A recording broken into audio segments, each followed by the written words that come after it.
He didn't intend to save anyone. Not that day, not that hour, and certainly not while nursing a hangover so potent it might have qualified as a war crime under Martian law. Logan Chase, former cargo pilot, occasional bartender, and lifelong avoider of noble causes, had one plan when he landed on Relay Station 88. Find a quiet corner of the bar, order something with enough ethanol to melt glass, and forget he was 35 and still using socks as oven mitts. The station was a steel lung bolted to the edge of known space, orbiting a gas giant named Junifus that occasionally belched aurora-colored lightning. The people here either worked too hard, drank too hard, or were running from crimes with names too hard to pronounce. Logan liked that. No questions, no obligations, just dim lighting and overpriced soup in a bowl that looked suspiciously like a recycled helmet. He was halfway through his second Martian suit lager, a drink that tasted like sadness and burnt raisins, when he saw her. She ducked into the bar like she was being chased, which usually wasn't a great sign. Her cloak was ragged, dusty from Red Moon soil, and her movements too careful. But what struck Logan wasn't the way she scanned the room or how she clutched the thin satchel at her hip. It was her ears, long, arched backward, like a sculpted crescent, twitching slightly under stress. They weren't prosthetics, too fluid, too alive. She looked human almost, but those ears said otherwise. Then the bounty droids entered. They didn't burst in dramatically. They just hovered. Two of them, sleek carbon shells and eyes like burning marbles, scanning with the slow inevitability of a tax audit. The bar fell quiet. A few patrons stood up and casually pretended they'd been thinking of leaving anyway. She froze. Logan saw her hand tighten on the satchel. The droids beeped. One of them extended a clawed arm with a scanner. She backed toward the exit. No one moved to help. He should have stayed out of it. He always stayed out of it. Rule number 1 of life on the Outer Rim. No one's problems are yours unless they're pointing a blaster at your head. But something about the way her eyes widened. Not in fear exactly, but like she was calculating 17 escape plans and hating all of them. Nudged him. He stood up, wobbled slightly. The floor was on his side today, that was nice. "Hey," he called. The droids turned. The woman flinched. Logan raised his drink. "You can't harass customers here. She hasn't even ordered anything yet. Technically, she's just loitering." The nearest droid word. "Target identified. Clearance level. Fugitive. Reward posted by..." Yeah, let me guess. "Wanted for crimes against the Triarch Order." Logan took a sip.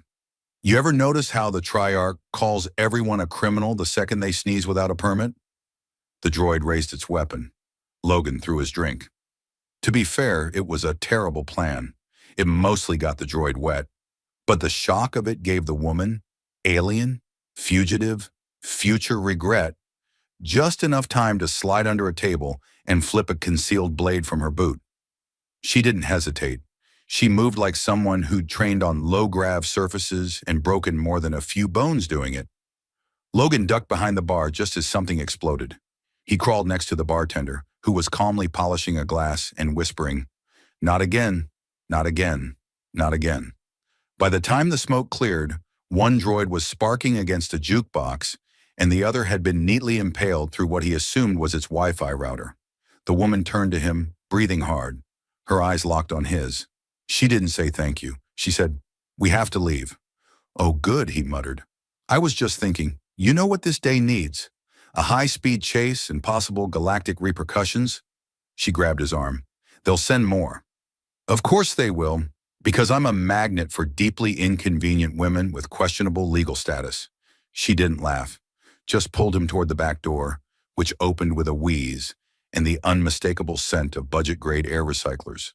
They slipped into the alley, past steaming vents and piles of old gear parts. Some enterprising raccoon species had turned into an art installation. "Where are we going?" Logan asked. "Your ship." He stopped. "That's bold, considering we haven't even exchanged names yet." She turned, tilting her head. Her long ears fluttered faintly. "You interceded. That implies alliance. It implies impulse control issues." Still, he took her to the docking ring.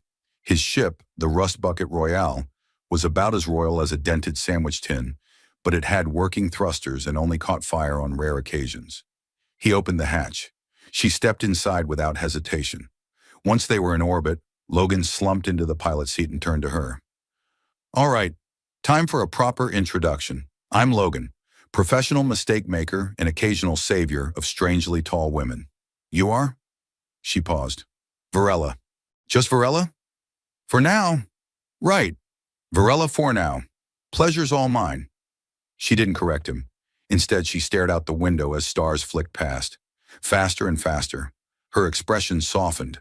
Then, with the same calm tone someone might use to announce they'd adopted a cat, she said, I'll need to introduce you to my people. Logan blinked. Your people? Yes, you saved me. By Xerolithian custom, that makes you my bonded mate. He laughed. She didn't. He stopped laughing. Oh, he said. Cool, cool, cool, cool. Just to clarify, mate, like... She nodded. As in, we are joined. Permanently? She nodded again. Logan stared at the ceiling, mentally cataloging every bad decision in his life. This one vaulted to the top 5, maybe top 3. He closed his eyes. Is there at least a honeymoon phase? She tilted her head again. Yes, it involves firewalking, joint hallucinations, and eggs, he sighed. Of course it does. Logan tried to prepare himself. He really did. He stood in the cramped bathroom of the Rust Bucket Royale, splashing synth water on his face and muttering affirmations. You're a modern man. You can handle commitment, even if it's spontaneous interspecies commitment enforced by a civilization that still uses spirit animals as legal witnesses. He looked into the mirror. His reflection looked back with that same stunned expression he'd been wearing for the last 6 hours. Okay, deep breaths. You're about to meet her family. How bad could it be? They landed on Xerolith Prime just after sunset, or what passed for sunset on a planet with 4 moons, and a sky that changed colors depending on collective mood fluctuations. The atmosphere hummed with bioluminescent pollen and philosophical anxiety. Varela walked ahead of him, graceful, confident, probably completely unaware that his heart rate had surpassed small mammal levels. The landing dock was carved from crystalline mineral, with hovering lanterns that emitted soft vibrations. Everything felt elegant, intimidatingly so. Logan adjusted his jacket and whispered to Varela, So, what do I need to know about your people before I say something that causes a diplomatic incident? She answered without looking back. Do not compliment the family guardian. Do not bow. Do not speak of potatoes. Logan paused. I wasn't planning to speak of potatoes.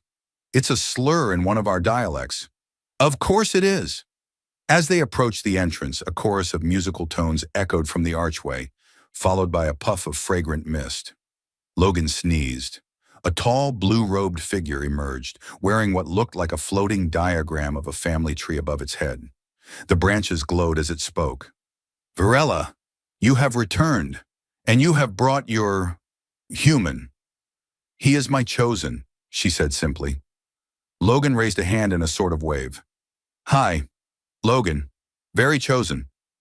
The figure blinked slowly, then turned and glided back inside. Varela followed. Logan followed Varela. He was starting to feel like luggage. Inside, the structure was alive. Not metaphorically, literally. The walls breathed.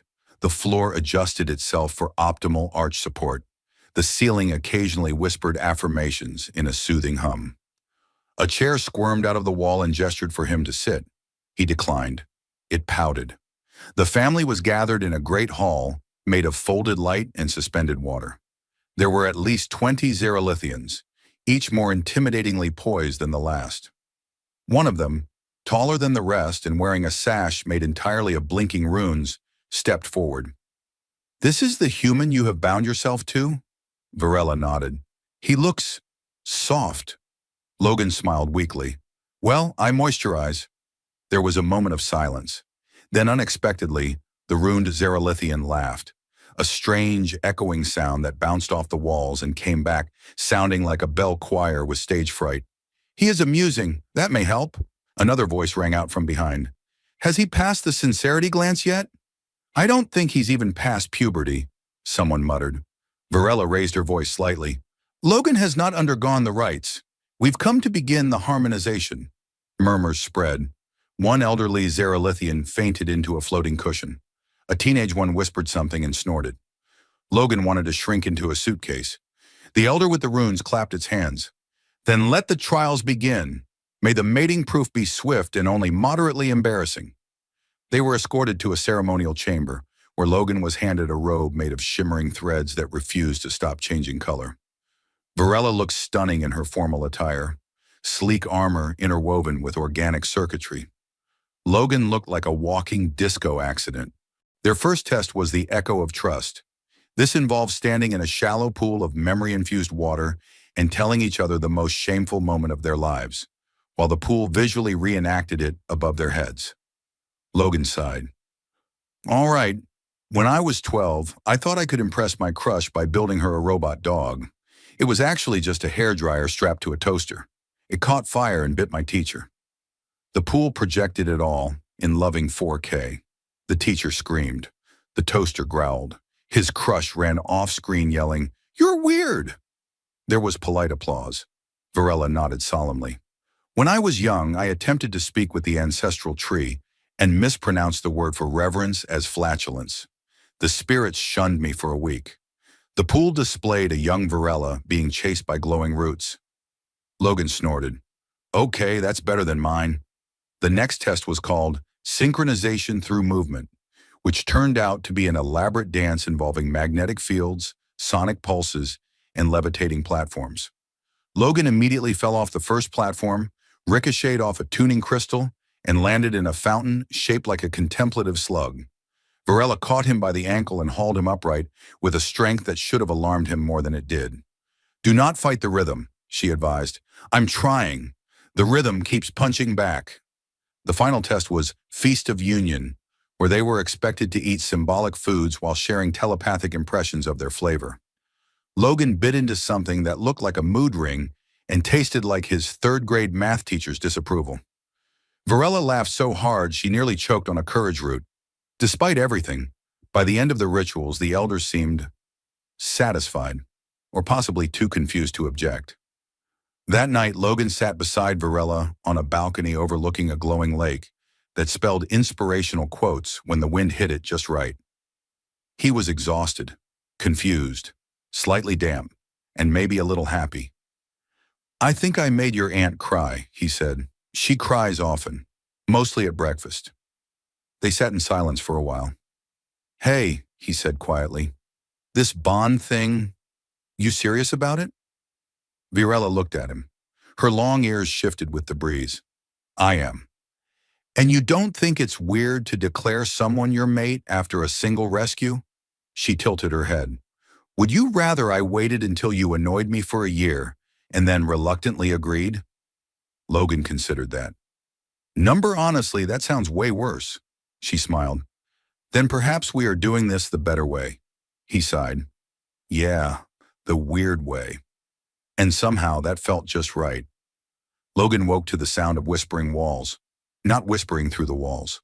The walls themselves were whispering, gently, rhythmically, in a language he didn't understand, except for the occasional phrase like, hydrate well, and mating trials continue at sunrise. He sat up slowly, hair resembling a comet impact site, and stared at the ceiling, which briefly displayed a motivational image of a Xerolithian couple feeding each other astral fruit. He groaned. I miss drywall. A few seconds later, the wall offered him a beverage. He blinked. Do you have coffee? The wall swirled, blinked a few alien glyphs, and presented him with a glowing cube that smelled like regret and cinnamon. He took a sip. Okay, not coffee, but I respect the ambition. Varela entered the room with all the serenity of someone whose internal organs had never been questioned by intergalactic customs. Her ceremonial attire had been replaced with a form-fitting suit of soft metallic threads that shimmered with subtle neural pulses. Logan, by contrast, was wearing a blanket shaped like a depressed jellyfish. She looked at him and said, It is time for your integration journey. He blinked. That sounds like therapy. It partially is. Is this the part where I cry about my childhood while touching glowing rocks? Only if the rocks cry back. They boarded a transport pod shaped like a teardrop with boundary issues. It hummed gently, responded to Varela's thoughts, and took off without warning.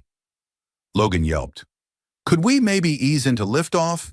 Maybe a countdown? Or a warning honk? Varela was already meditating, or maybe syncing with the pod's neural systems. Logan stared out the translucent dome as they zipped through Xerilithian skies. The landscape below looked like a fractal had eaten a rainforest. Nothing was straight. Everything curved, hovered, or pulsed with soft light. Entire forests rearranged themselves mid-breeze. Clouds drifted in purposeful spirals, occasionally releasing bursts of harmless static to refresh the air. Your civilization, Logan said, is beautiful and deeply unsettling. Thank you. They arrived at a temple built upside down into a levitating rock. Logan tried not to ask how gravity worked here. It was easier to pretend physics had taken a sabbatical. Inside, he was handed to a facilitator, an older Xerilithian who smelled vaguely of burnt electricity and used words like soul, vibration, without irony. The facilitator introduced himself as Tehran and gently placed a memory thread crown on Logan's head. This, Tehran said, will allow us to access your innermost frameworks. Neat.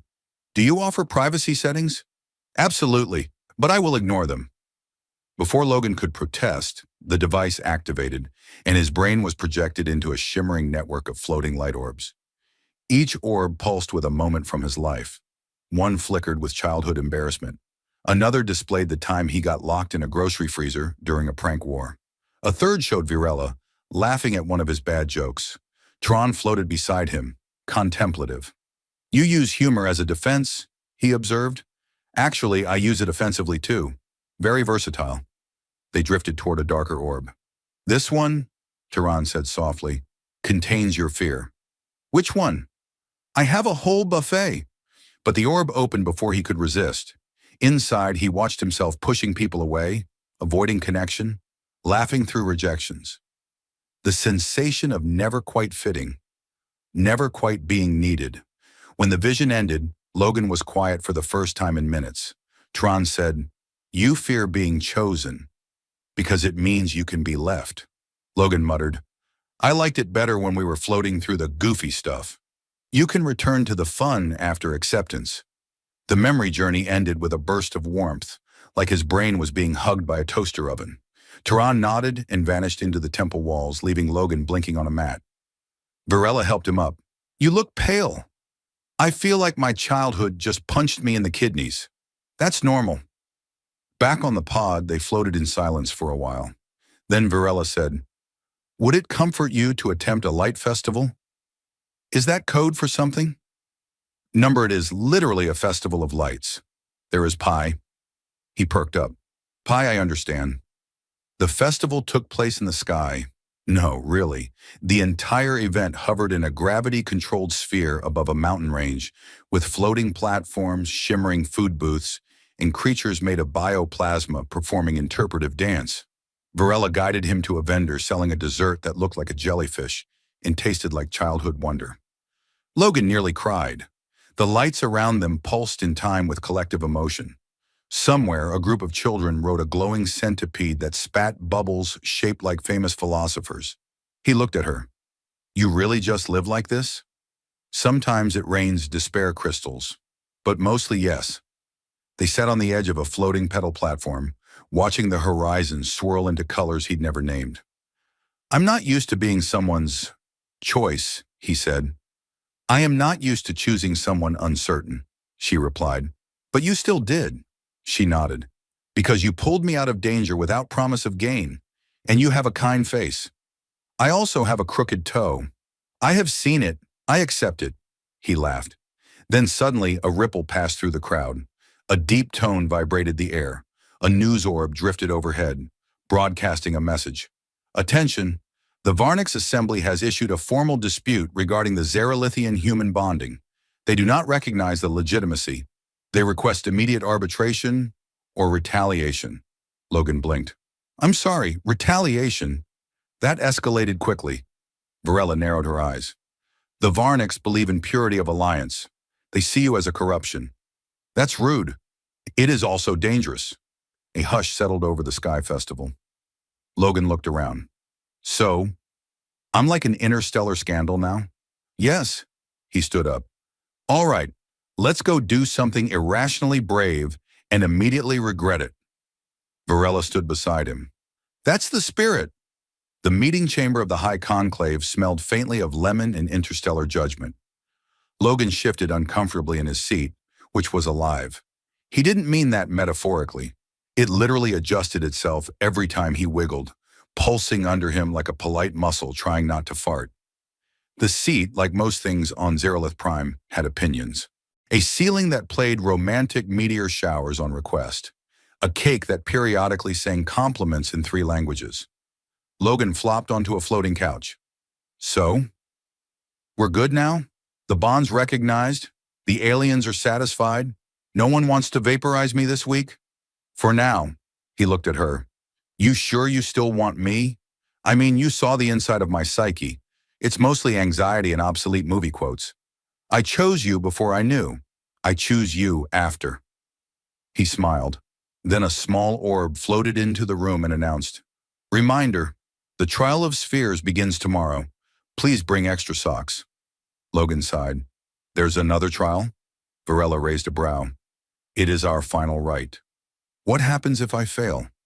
You will be unbonded. I will be reassigned. Earth will be placed under review. Great, no pressure. Also, the maze might have teeth. He stared at her. Of course it does. The trial of spheres began with a polite lie. You'll feel only mild disorientation, said the attending Zerolithian technician, as Logan stood barefoot on a platform surrounded by orbiting orbs pulsing with cryptic color gradients. Varela stood across from him, serene, like she'd already transcended nausea. Mild disorientation, Logan muttered. That's what I said when I got food poisoning on Jupiter Station. Ended up hallucinating my neighbor's toaster for 3 days. The technician ignored him and pressed a sequence of glyphs. The orbs spun faster, humming until the air vibrated like an anxious cello. A soft ping marked the activation. Reality folded. Logan was falling sideways, then upward, then emotionally. He landed probably with a squish on a floor shaped like a Mobius strip of tile, moss, and abstract regret. Around him, the landscape shifted according to something between mood and memory. He stood in a warped version of his old Earth apartment, where his toaster scowled and his thermostat judged him silently. He sighed. Maze with teeth. Of course. The first trial orb hovered in front of him, flashing symbols he instinctively recognized as face yourself.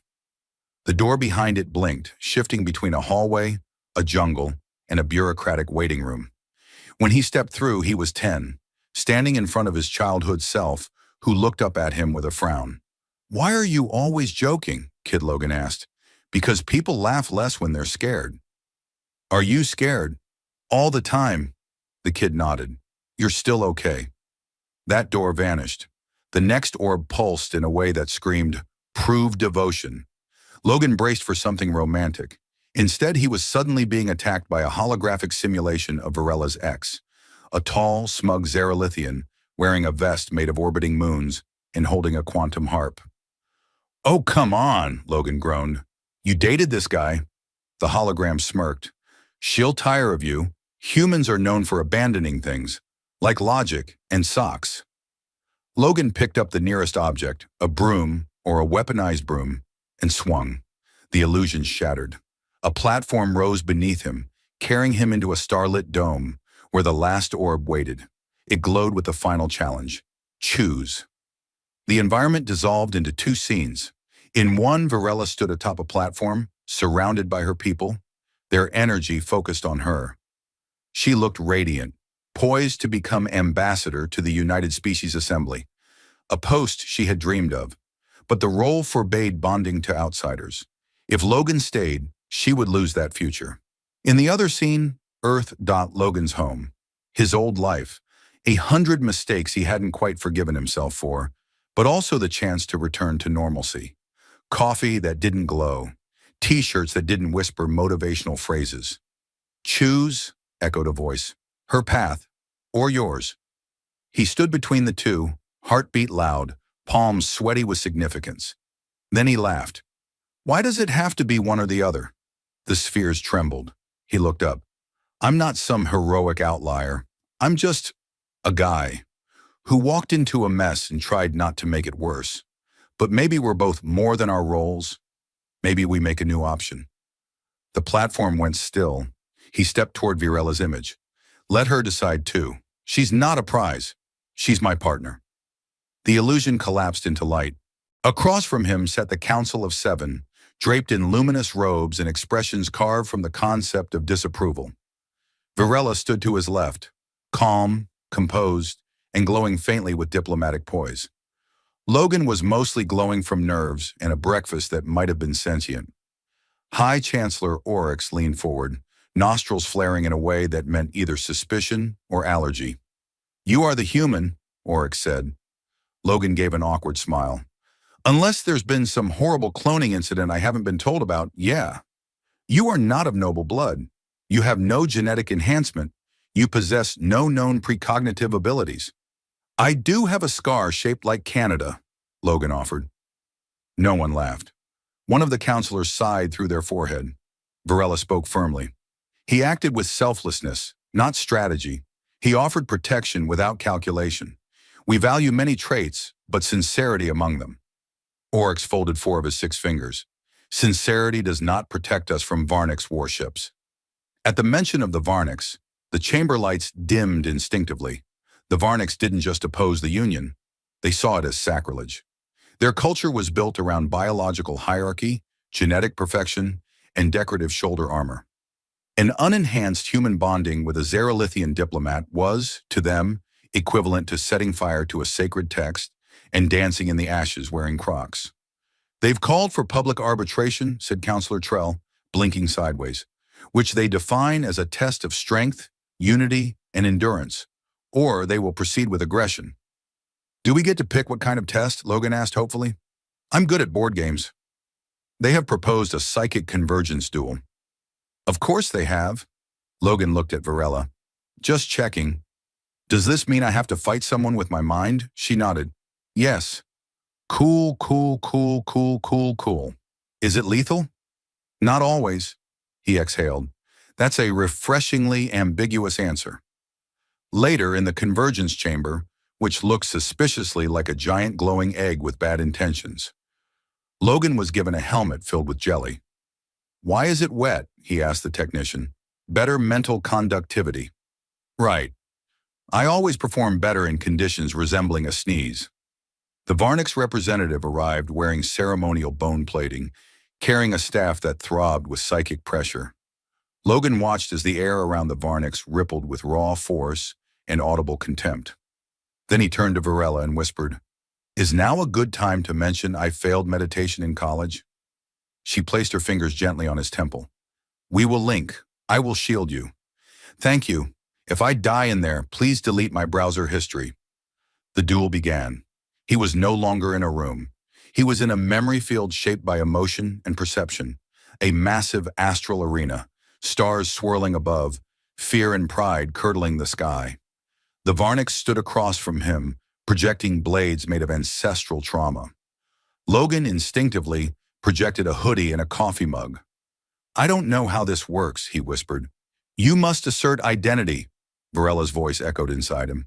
Not strength, not control. Be known. The Varnix charge. Logan stumbled backward through a landscape made of his own memories.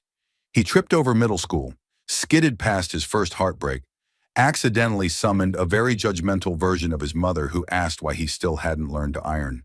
The Varnix's psychic form sliced through illusions. Logan could feel his self-image shredding. Then he remembered something. A night, cold air, a dog he found on the street with a broken leg. He stayed with it for hours until help came. No one knew. He never told anyone. It wasn't brave, it was just what you do. He focused on that. The arena shifted. The stars aligned into warmth. The Varnix hesitated as Logan projected a field of small, quiet moments. Every unremarkable kindness, every unglamorous gesture, every boring, real piece of who he was. Nothing epic, just true. The Varnix struck again, but this time, the blade shattered against Logan's projection. Virella stood beside him now, her form radiant with connection. The arena began to collapse. Back in the chamber, Logan yanked the jelly helmet off with a wet pop. Everyone stared at him. The Varnix representative blinked, frowned, and bowed stiffly. Acknowledged. The bond is legitimate. Then he stormed off, muttering something in Varnix that probably translated to, "Next time we bring laser axes." The council slowly began to applaud. A drone played ceremonial jazz. Logan sagged. That was the weirdest argument I've ever had with someone. Varela touched his arm. You did well. I projected my mom yelling at me about my laundry. She was formidable. They returned to their quarters to find a celebration already beginning. Glowing fruit bowls. When Logan awoke, the crowd was silent. He stood in the center of the ceremonial arena, slightly singed, holding one broken sandal and blinking like he'd just wrestled enlightenment and lost on points. The High Chancellor rose. You have passed. Logan looked at Varela. Did I hallucinate half of that? She smiled. Possibly, the maze does have teeth. They were declared officially bonded in front of the conclave. A glowing neural ribbon linked their minds briefly, synchronizing heartbeats, echoing shared memories, and a few awkward dreams involving squirrels and interpretive dance. There was ceremonial humming. At least one cousin fainted. At the feast that followed, Logan gave a speech. I don't know what I expected when I landed on this planet, but I'm glad I didn't run. Because running is easy. Connection is terrifying. It means you can't hide. But maybe that's how you know it's real. Someone threw pie in his face. He considered it a cultural blessing. Weeks passed. Varela was offered the diplomatic post, but with a revised title, Co-Ambassador of Interspecies Integration, a new role made possible because of their bond. Logan received a badge that technically made him a representative of Earth, though it mostly functioned as a free transit pass and occasional drink discount. They traveled together, sometimes to official functions, sometimes to strange new moons, just to watch how light behaved differently. Logan learned Xerolithian meditation. Varela learned how to make pancakes and the value of socks. One night they sat under a sky that pulsed gently with aurora fauna. Logan looked up. So, just to recap, I saved a glowing woman in an alley, accidentally got engaged, fought a psychic war, and now I'm technically an alien diplomat. Varela rested her head on his shoulder. And you still cannot fold laundry. Some skills are just beyond mortal reach, she laughed. He squeezed her hand. Neither of them said it, but they both felt it. A new kind of home, one not built on planets or politics, but on the strange, beautiful truth that choosing each other again and again was more powerful than any prophecy.